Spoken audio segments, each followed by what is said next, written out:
Good evening, you all. I hope everyone is doing well. I'm chuckling a little bit, laughing at myself. I'm glad to be back. It was a good break.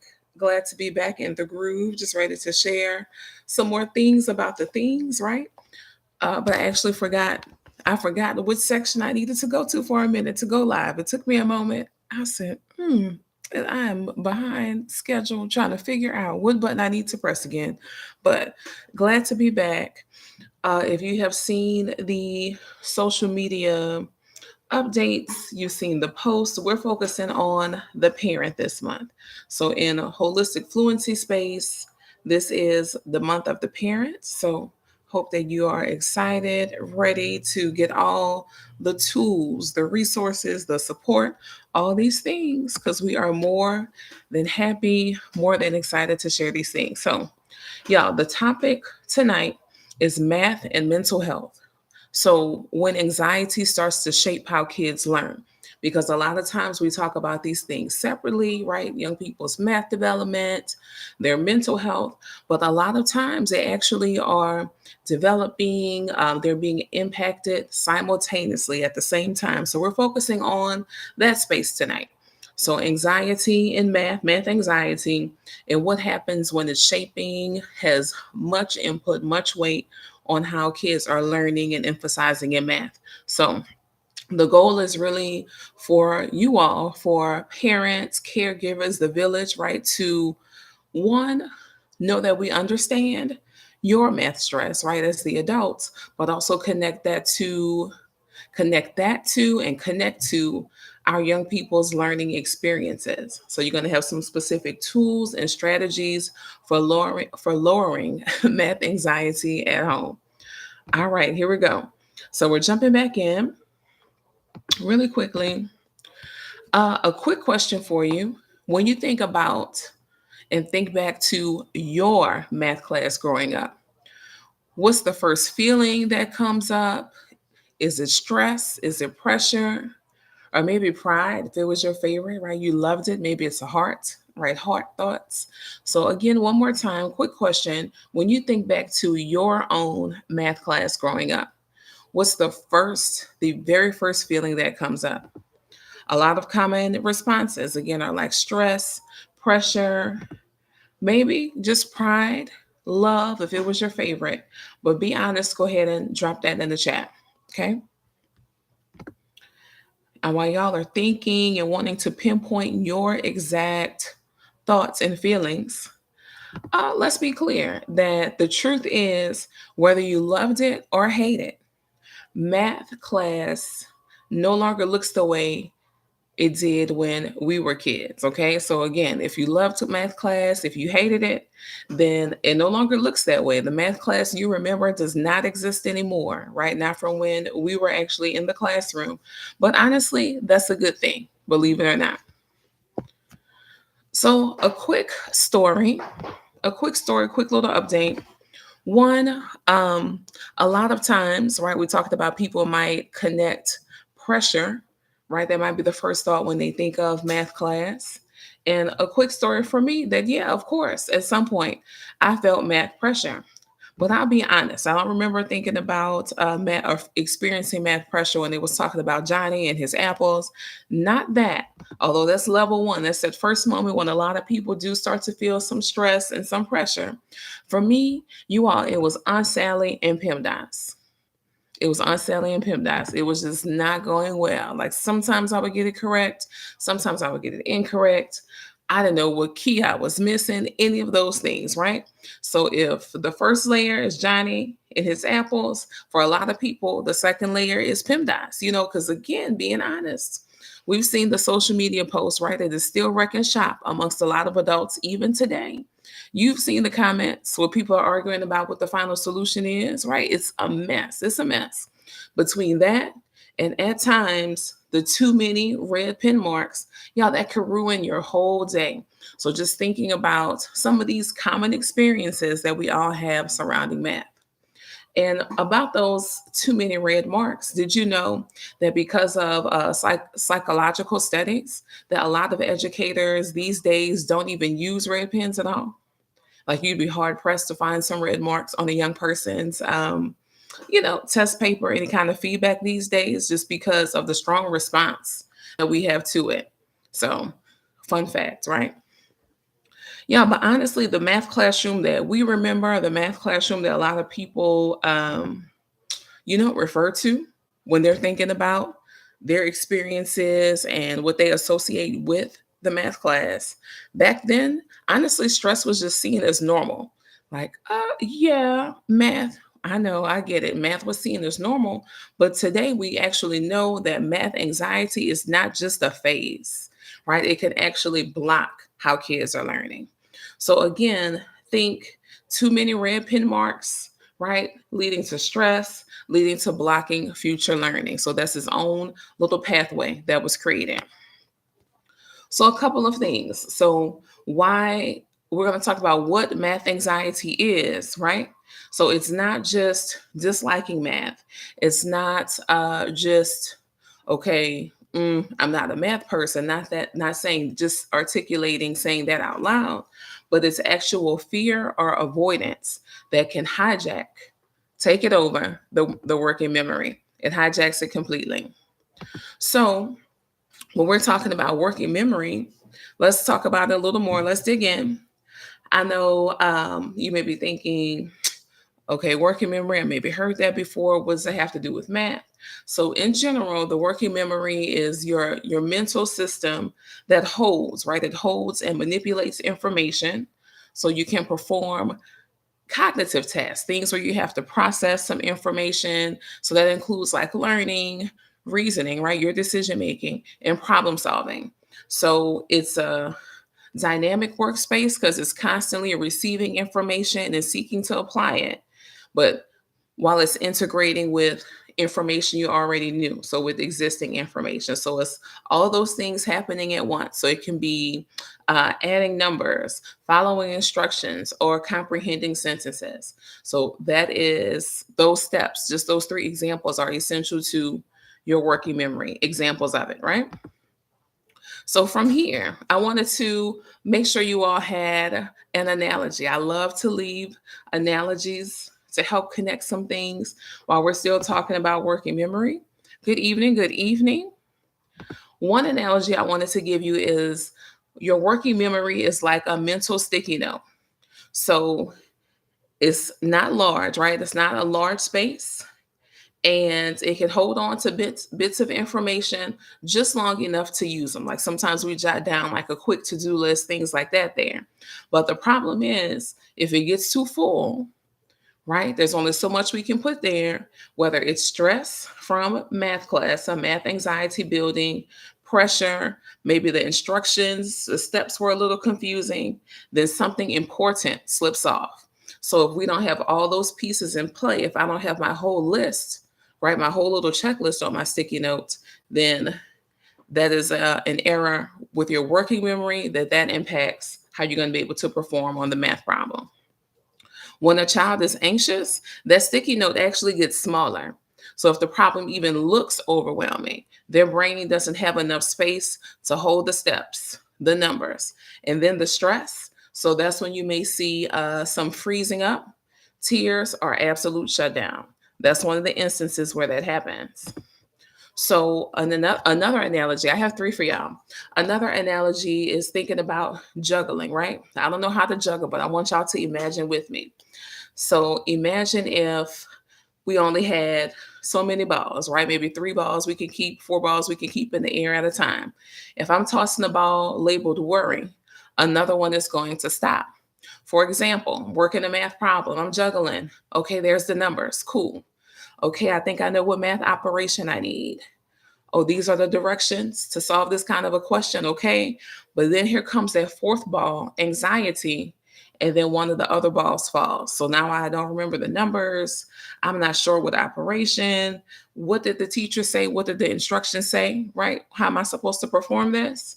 You all, when a problem is written in a way that is dense, very abstract, has a lot of symbols, that extra worry ball, you might get two instead of just regular This is math class, some math anxiety. There can even be a second worry ball. And again, that makes it super hard to keep up and keep going and juggling, right, to solve the problem.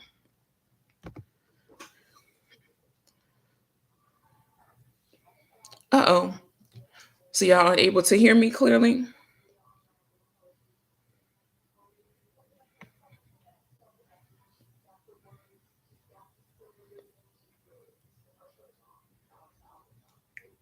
So I may have to log out and log back in then.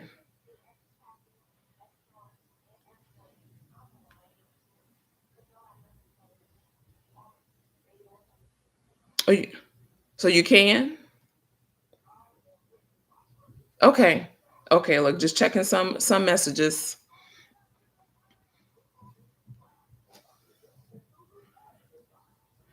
And I'm going to get into this third analogy with you all.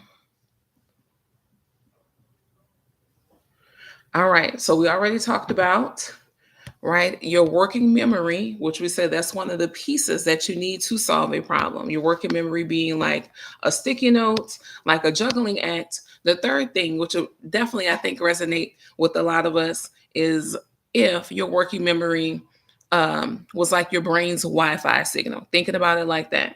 So when it's strong, right? When you have a strong signal, oh, we can stream, we can download. In this case, Math Life, new information. Yes, I've identified what operation I need, but stress that could come from the problem, right? How it's presented. It could just come from my association with math class. That's like interference. It slows the signal down, and sometimes it just absolutely drops the connection 100%. Okay. So we're making sure that we understand that the presentation of a problem also matters. If it's clear, if it's connected to something real, then our young people's Wi-Fi signal is going to stay strong, right? They're not having any interference, no disruptions, no signal loss. But if the presentation is cluttered or it's high pressure, then yeah, they're going to lose the connection. It's not going to be as strong. Part of their working memory is going to get overwhelmed.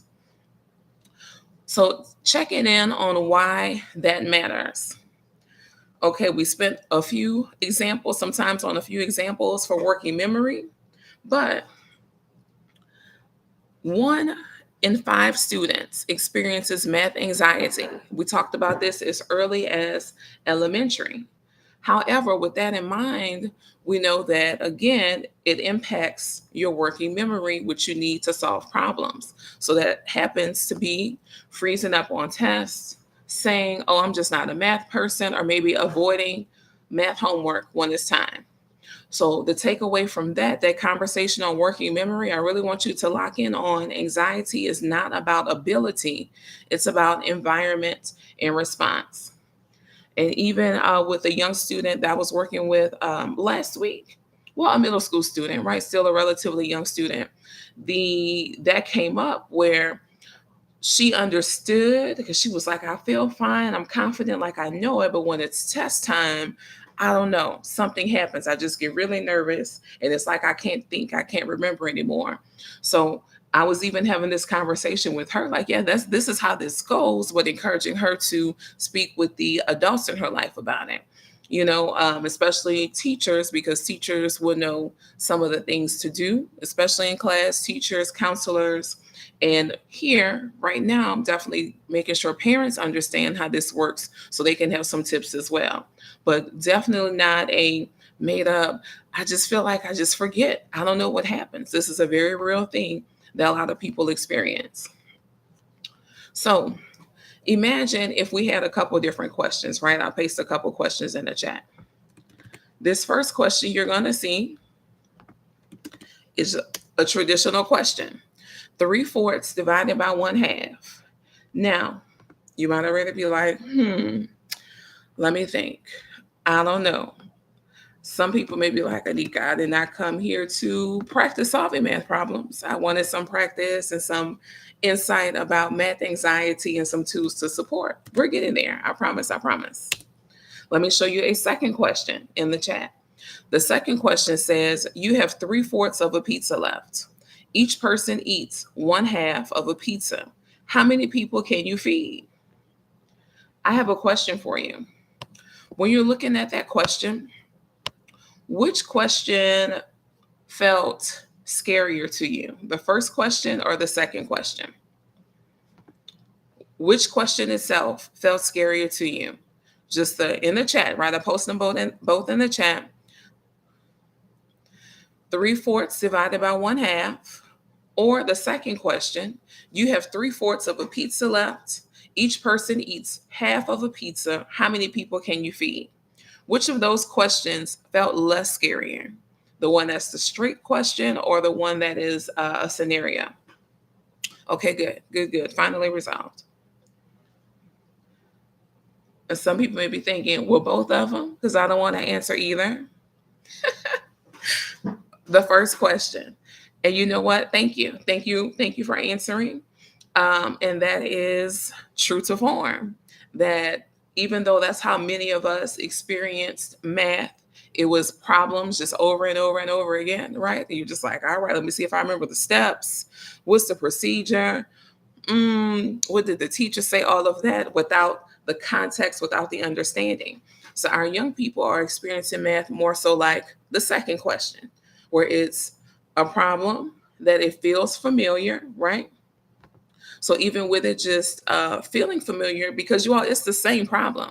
They're still going to have to take 3/4 of that pizza and divide it into halves to see how many people they can feed.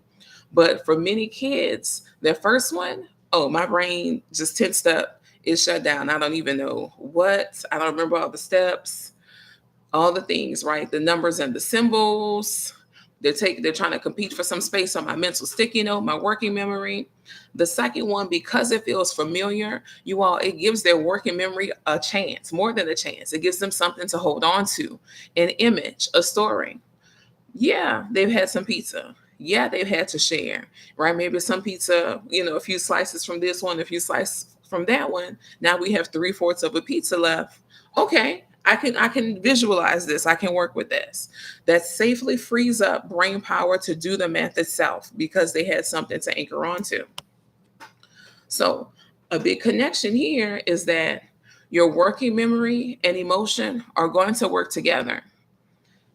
Even in math class, yes, because we like to just think about just the numbers and say, oh, it's its own language and detach anything besides just math from math class. But it's not. It's not realistic that your working memory, the math, the operations, the numbers, and emotions are working together in real time.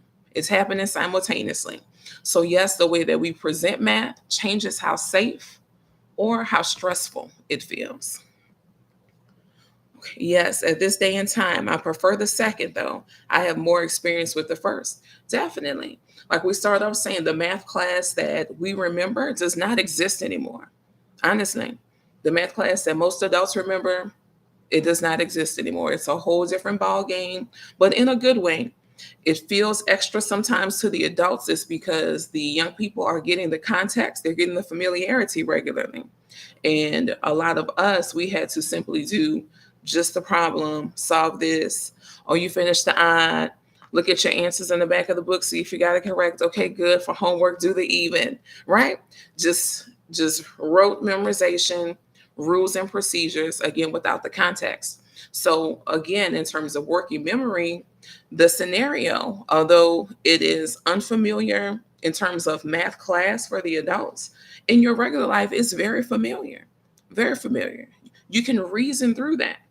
And you can help your young people reason through it as well. Even if you don't know exactly the math, you can help your young person reason through it. You definitely know enough. Definitely. So, again, we're thinking about not just how we present math, right? Because that'll change if it feels safe or feels stressful. But also, I want you to have these three simple tools, right, for home, shifting the script a little bit. So, if someone says, I hate math, right? Don't reply with, well, this one is so easy. Fight that feeling. Don't do it. Don't do that. So try instead, well, what part feels tricky? Let's figure out the first step together. And that way you made sure that you acknowledge however they were feeling, right? Without judgment. Because if someone says they hate it and you say, oh, it's easy, or this was an easy one, then you're definitely not connecting with what they're really trying to convey, what they're really trying to tell us. The second thing, micro moments of math. So what I'm calling micro moments of math, that just means making sure that you're practicing really as much as possible. When I say practice as much as possible, just those things, those everyday math moments, point them out though. Point them out, call them out. It doesn't have to be a big to do, but when you're in the kitchen, we're cooking, we're measuring. Maybe we're sharing snacks, right? We're going to keep math playful and a part of life, a part of everyday life, not pressure. Math should not feel like something that happens only in the math classroom. And then when they cross that threshold right there at home, we're just like, we don't do math at home. When realistically, all day the adults are doing numerous forms of math, but we're not saying it that way. We're not expressing it, not articulating it that way. So that is something that we're going to make sure we work on, those micro moments, but keeping it playful, not pressure, right? Just because it's happening in a space that they're familiar with, same kind of thing, is going to feel safer automatically. If the context is casual, the anxiety is lower. Number 3, de-stress before test day. If there's a test coming up, a particular assessment, unit reviews, the kids have lots of tests, y'all. They have lots of different checkpoints and benchmarks and things now, much more than we did, honestly. Something specific to do to de-stress before any type of test, any type of assessment. Create a routine. Make sure that it's specific, right? That we have specific things we do, but it's unique for those times. It's unique to, okay, some type of assessment is coming up. So it's specific yet unique. It could include deep breaths. It could include positive statements, right? We can figure this out one step at a time, working together. Y'all, this builds emotional safety around math tasks. Also, quick note here, if you want some ideas, if you're like, okay, creating a routine for those times sounds really good to help manage anxiety related to academics, specifically math, but it works for academics in general. We do have 2 levels of a test anxiety bingo board that has 20 plus ideas each, right, in our Back in the Groove parent pack. And that can be found in our bio link. And I'll drop the link here in a minute and pin it at the top of the stream as well. But if you're like, you know what? Yeah, that sounds good. And I do need some help kind of thinking of some tasks for our de-stress specific yet unique routine, we have some things for you. I'll say that. All right. Let's see. So again, we want to make sure that everyone is clear on the mental health awareness that is in play, right? When we're talking about learning, even more so when we're talking about math learning. So when we're talking this month isn't just about math, but it's about seeing our kids as whole people. And when we help them manage their stress, we help them learn better. So that is one of the big themes, one of the big conversations is going to show up, right, in different moments as we have different topics throughout this month. But parents, again, here for resources, support, tips, and strategies for you all very, very specifically this month. And I want to be clear in that again, when we think about our young people, we approach their learning, right, as a whole little person, a whole young person. By helping them manage and navigate stress, they will actually learn better. So whether that's stress connected to math class, or something else, they will learn better because, again, the stress impacts the working memory. Remember, we had those 3 analogies. We spent a lot of time talking about working memory and how it impacts learning at the beginning of the stream. So we talked about our Back in the Groove parent pack resource earlier, but just in case, you all, in that pack, there are scripts and perspective for having discussions about grades. We already talked about the test anxiety bingo boards with those 20 plus activities each, elementary and secondary.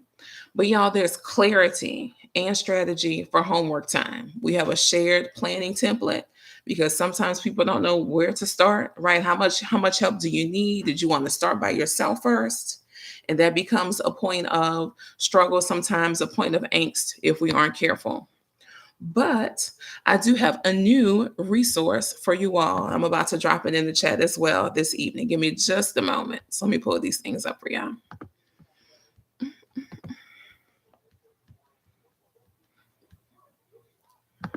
All right, so this is the link for your parent pack. But then also specifically connected to this topic is a free resource for a limited time that I'm about to drop the link for. And it is your math anxiety conversation starters. It's just 5 prompts, 5 things you can focus on. And it's again talking about, just talking about conversations around math anxiety, conversations around math, things that could cause some anxiety, things to do so that it's not as stressful, right? The learning is better. So specifically to that, there it is. So when you go to our link, right, you see the stand store at the very top, like besides have a consultation, parent resources are at the top. The first one is the math anxiety conversation starters. Right. So you have a couple links. You have the link that goes to the Back in the Groove parent pack, but then the exclusive limited free resource for now is the math anxiety starters, and it's there. Okay. So it was just really important for us to make sure we had something literally to get the conversation started, you all. So it's again 5 prompts to help calm nerves, but open, healthy dialogue, not just, well, why does the grade look like this? What do you think could, right? So it's healthy dialogue, is empathy driven language to help you respond instead of react. And it really helps you to hone in on the real source of the anxiety that your child is experiencing instead of just guessing games or escalations in your communication loops. And there's also confidence building reframes to remind them that, yeah, you are capable, you're not broken, right? So it can be used after homework, after quizzes, really just anytime, any I hate math moment. These are great go to phrases, right? When the goal is connection, not correction in terms of this isn't that hard, you're doing too much. So it's an instant download. You all see that there. Do we have any questions this evening? Do you have any questions from the chat? Yeah, listen, this month is going to be good though. We've been working hard on this month. So the break was well worth it. Well worth it. Y'all, a lot of resources, good support, good conversation. If no questions now, you all know how to get in touch with us at this point on all the socials, right? Holistic.fluency. Send us a message if you have a question.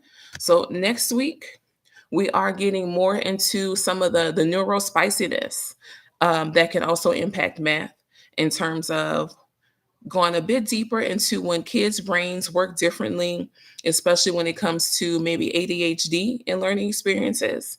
And you don't want to miss that one. You don't. Okay. Because there's some things to say when it comes to math, but we've talked about some.